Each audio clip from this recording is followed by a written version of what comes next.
Question de Michael. Charles Gave a récemment fait un appel sur X auprès de Madame Maréchal et messieurs Ciotti et Lisnard pour la création d'un vrai parti souverainiste et frexiteur, ignorant l'existence de l'UPR et l'idéologie pro-UE de ces trois personnalités politiques. Malgré le respect que je porte à Monsieur Gave, il est un frexiteur en retard et qui ne cesse de vous ignorer. J'en finirais presque par croire qu'il fait lui aussi partie du système en faisant diversion auprès des souverainistes de sensibilité libérale économique, en les menant dans une impasse, une fausse dissidence anti-UE. Qu'en pensez-vous ? Oui. Oui, j'ai vu ça, ça m'a un peu surpris. Ça m'a un peu surpris parce que moi, Charles Gave, je le connais bien. Il me connaît par cœur. La meilleure preuve, c'est que j'avais été invité par lui. On a la même date de naissance. Pas la même année, mais la même date de naissance. Le 14 septembre. Soit dit en passant, c'est le jour de la Sainte Croix. Et donc, je suis né le 14 septembre. Je crois qu'on a 10 ans d'écart. Et il se trouve que ce jour-là, c'était le 14 septembre, je ne me rappelle plus l'année, il faudrait que je revérifie, là vous me prenez de court. Nous avions été invités, lui et moi, nous avions été invités par Élise Blaise sur TV Liberté. Donc vous trouverez débat Charles Gave, Asselineau sur TV Liberté. Ça s'était, ma foi, bien passé. Moi, je suis quelqu'un que j'apprécie, que je trouve intelligent, brillant, assez drôle parfois. Bon, alors lui, son truc, il est brillant, il a de la vision, de la vista. Non, moi, je pense plutôt du bien. Il y avait deux choses avec lesquelles je n'étais pas d'accord avec lui. C'est que d'abord, il bouffe de l'énarque matin, midi, soir et la nuit. Donc pour lui, tout est de la faute des énarques. Bon. C'est comme ça, il y a des gens comme ça. J'ai beau expliquer que les énarques, ce que les gens appellent énarques, c'est en fait des responsables politiques qui appliquent les directives de Bruxelles. Mais c'est pas forcément des énarques. Hein.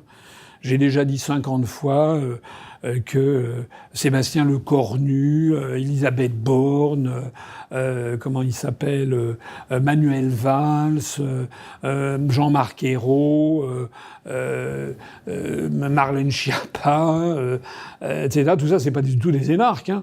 Il y a beaucoup de ministres, etc., qui ne sont pas du tout des énarques.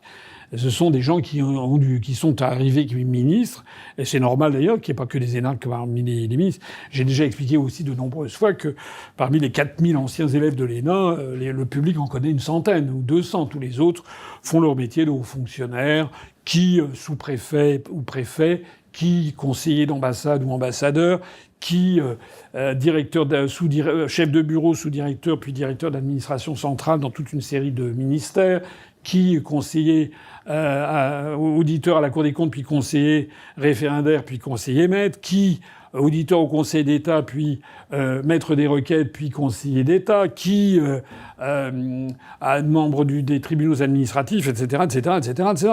Tout ça, c'est ça l'énarchie. Bon, alors Monsieur Charles Gave fait une fixette contre les énarques. Bien. Et ce qui ne m'empêche pas, par ailleurs, de défendre un certain nombre de choses comme lui, c'est-à-dire l'excès des prélèvements obligatoires, l'excès des réglementations, etc., etc. Bon, je vais y revenir. Et puis la deuxième chose sur laquelle nous n'étions pas d'accord, c'est qu'il ne voulait pas sortir de l'Union européenne. Voilà. Il était absolument contre, et il disait que ce qu'il fallait, c'était le Bruxit. C'est d'ailleurs lui qui avait, je crois, inventé cette idée de Bruxit, c'est-à-dire sortir de Bruxelles, c'est-à-dire sortir de la Commission européenne. C'est une idée un peu farfelue. Bon, je lui avais dit que je voyais pas ce que ça voulait dire. C'est incroyable, en fait. Ça n'a pas de sens. C'est comme si vous disiez, tiens, je vais opérer ce monsieur ou cette dame, je vais lui retirer le squelette. La Commission européenne, dans les traités européens, c'est de l'alpha à l'oméga, c'est ce qui tient l'ensemble. Voilà. Et d'ailleurs, vous savez que pour modifier les traités européens, il faut l'unanimité.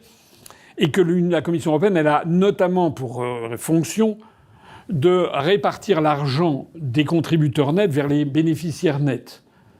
C'est justement parce qu'il y a la Commission européenne que la Pologne, la Hongrie, la Lettonie, la Lituanie, l'Estonie, la Bulgarie, la Roumanie reçoivent de l'argent, parce que la Commission européenne reçoit l'argent de tous les pays, mais elle en redonne plus à certains qui n'en ont versé. Donc c'est ce rôle de péréquation qui est inhérent à la Commission européenne. Donc il est évident que jamais, au grand jamais, et les pays de l'Est ou les pays bénéficiaires nets voudront la suppression de la Commission européenne. C'est aussi simple que ça.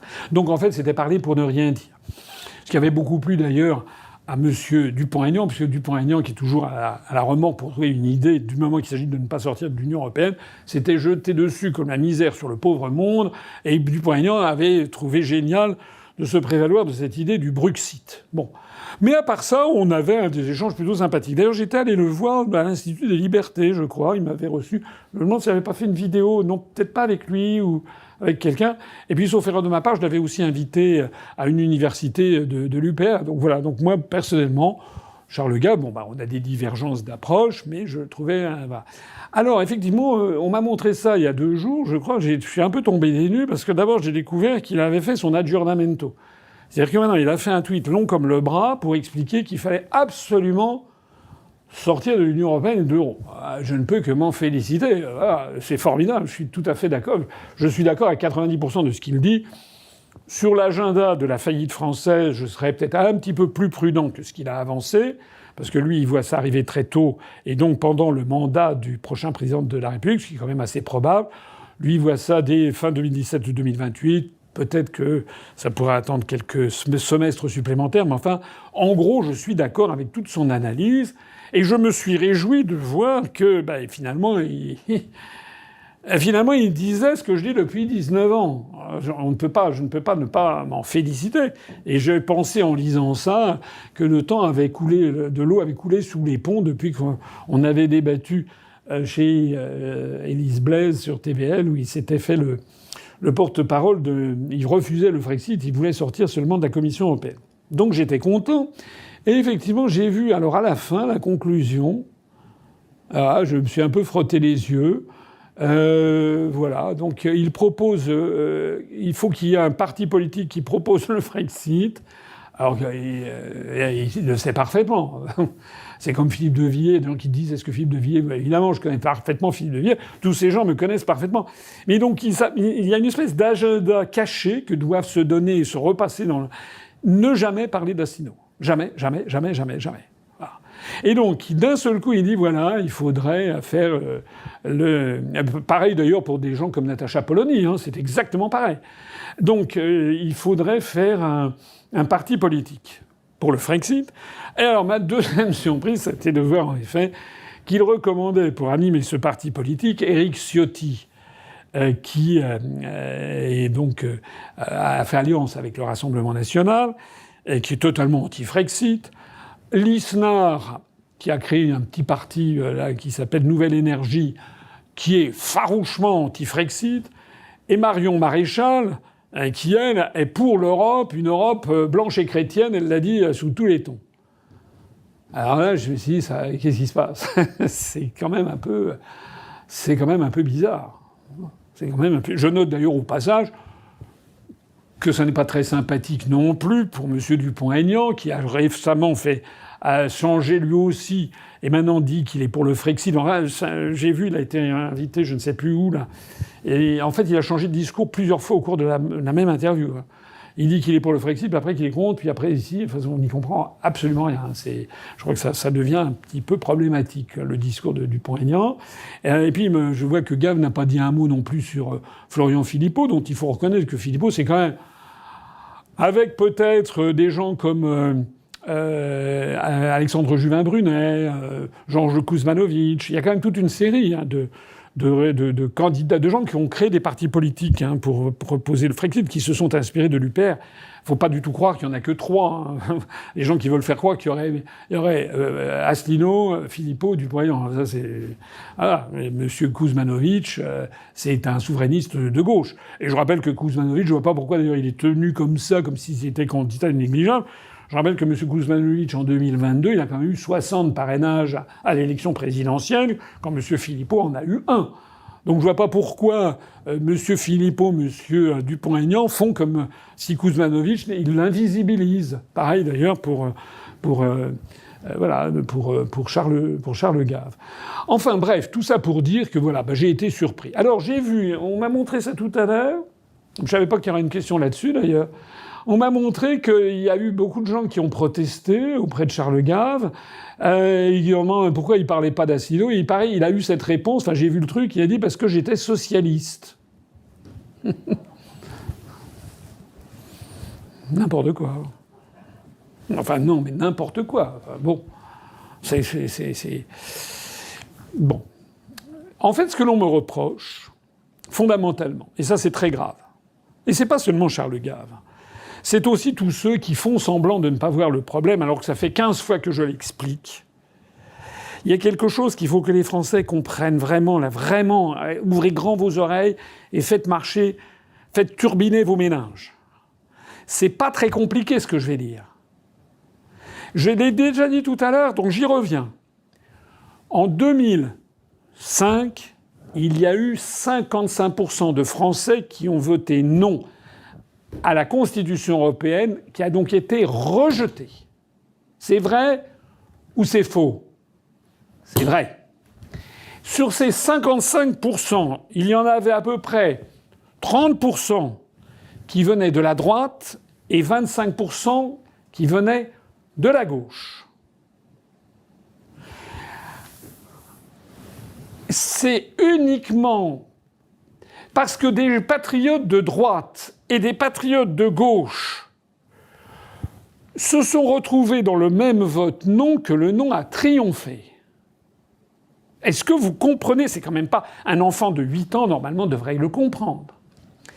À partir du moment où vous dites à droite toutes, ou bien à gauche toutes, ça veut dire que vous interdisez de sortir de l'Union européenne. Alors je l'ai dit sur tous les tons, et j'ai des interlocuteurs, ça passe comme l'eau sur les plumes du canard. Ils me regardent, ils ne répondent pas, et puis un mois après, ils me ressortent les mêmes choses. Pourquoi Asselineau ne veut pas faire des alliances avec Philippot, etc. Parce que M. Philippot, M. Dupont-Aignan, qui d'ailleurs on ne sait plus aussi où ils en sont, parce qu'ils ont fait alliance, pas alliance, etc. Bon bref. Eux, ils veulent faire l'alliance des droites. M. Philippot, j'ai pas rêvé, il veut se ranger derrière M. de Villiers. Mais allez parler autour de vous à des gens de gauche, à des électeurs du Parti socialiste, à des électeurs de LFI ou à des électeurs du Parti communiste, allez leur dire qu'il faut voter pour Philippe de Villiers. Vous allez voir comment vous vous ferez recevoir. Ces Frexiteurs qui prétendent faire l'union des droites prétendent faire une union avec des partis, que ce soit le Rassemblement national, que ce soit l'UDR de Ciotti, que ce soit les Républicains de Retailleau, qui sont anti-Frexit, et ils seront minorisés. Enfin, c'est quand même simple ce que j'explique. Et c'est pareil à gauche. C'est exactement pareil à gauche. Puisque je rappelle que le Parti socialiste, LFI, le Parti communiste, même s'ils râlent, ils grognent, etc., même s'ils disent qu'ils vont faire une partie de bras de fer, le plan A, le plan B, au bout du compte, ils restent dans l'Union européenne et dans l'euro. Moi, je n'ai jamais oublié que Mélenchon avait traité en 2005 les partisans de la sortie de l'euro de maréchalistes, c'est-à-dire de pétainistes. Vous voyez un petit peu le niveau. Donc c'est exactement pareil à gauche. Et donc j'en reviens, je sais pas, ils font semblant de ne pas comprendre. En fait, ils font semblant de ne pas comprendre. Parce que tout le monde sait que j'ai raison. Et je mets au défi quiconque de me montrer que j'ai tort. Si les Français veulent se libérer de l'Union européenne, de l'euro et de l'OTAN, c'est-à-dire de cette puissance étrangère qui a servi la France, il faut qu'ils aient l'intelligence collective, de façon temporaire, de se rassembler venant de la droite et de l'extrême droite, comme venant de la gauche et de l'extrême gauche, sur un projet de libération nationale.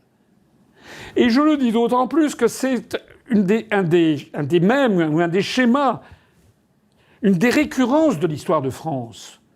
C'était le Conseil national de la résistance de 1943. Pour sortir la France des griffes de l'Allemagne hitlérienne, il fallait avoir le concours des patriotes de gauche et des patriotes de droite. Dans les deux camps, il y avait des collabos.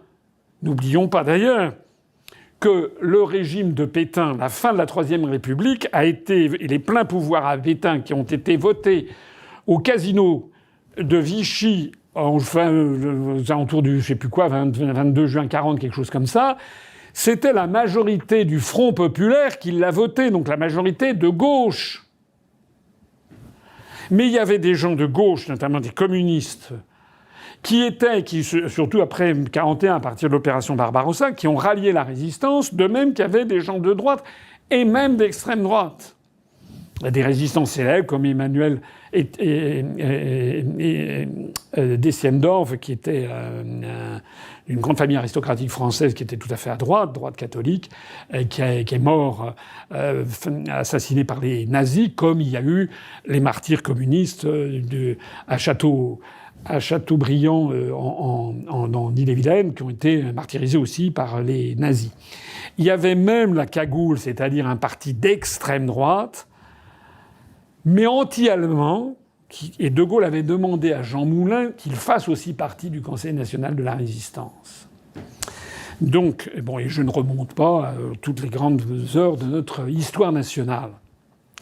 Donc, il faut bien comprendre qu'à partir du moment où vous avez un responsable politique qui vous dit, comme M. Charles Gave, qui ne me parle pas de moi parce que je suis socialiste. D'abord, je ne suis pas socialiste. Moi, je suis personnellement, ma carrière antérieure, moi, je suis plutôt centre-droit. Je n'ai jamais été d'extrême droite, jamais. Mais je suis plutôt du centre-droit. Je l'ai expliqué X fois, je n'en tire pas une gloire. Ça montre un peu ma naïveté. La première fois que j'ai eu le droit de vote, en 1979, j'étais étudiant à HEC, j'avais voté aux élections européennes. C'était la première fois qu'il y avait des élections pour la liste de Simone Veil. Voilà, j'étais très pro-européen. Comme quoi, on peut évoluer. Donc je me rattache plutôt à cette mouvance plutôt de centre-droit. Voilà. Pas d'ailleurs de façon familiale au passage, mais voilà. Mais j'ai beaucoup étudié, beaucoup réfléchi à l'histoire de France. Je suis absolument convaincu que notre pays est en danger de mort. C'est ce qu'avait dit De Gaulle. La patrie est en danger de mort, la France est en danger de mort. Et quand on est en danger de mort, eh bien il faut faire appel à toutes les bonnes volontés. Donc, en fait, le projet de M. Charles Gave est un projet qui est irréaliste. Parce qu'il veut faire ça avec 3 personnes qui refusent de sortir de l'Union européenne. Et de toute façon, si c'est un truc à droite toute, il n'y aura jamais la majorité pour avoir ce parti au pouvoir. Voilà. C'est fondamental, hein, ce que je dis. C'est vraiment la seule chose. C'est vraiment, j'insiste ici auprès... Et je voudrais m'adresser à... Il y a quand même en France des gens qui réfléchissent. Sans œillères. Il y a quand même, normalement, c'était le pays des intellectuels, c'était le pays des, je sais pas, des gens qui réfléchissent sans œillères. Je m'adresse, il y a quand même des journalistes. Ils sont pas tous, tous ont été obligés de se plier à ce qu'on appelle l'organisation, comment dirais-je, financière de la presse. Mais il y a quand même encore des journalistes, des gens qui réfléchissent, des essayistes, des historiens, des professeurs d'université. C'est à eux que je m'adresse. Et ce que je dis, c'est du bon sens. C'est de la haute politique. Si vous n'élisez pas quelqu'un qui est capable de rassembler au-dessus du clivage droite-gauche, il ne pourra pas être élu.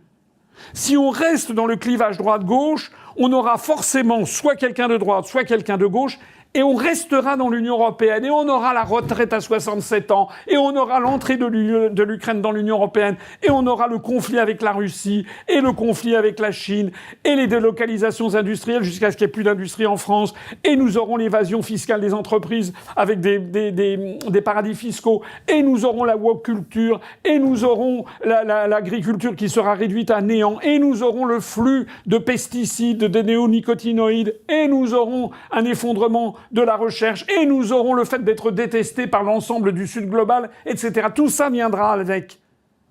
Voilà ce que j'ai à dire. Maintenant, c'est à vous de réfléchir.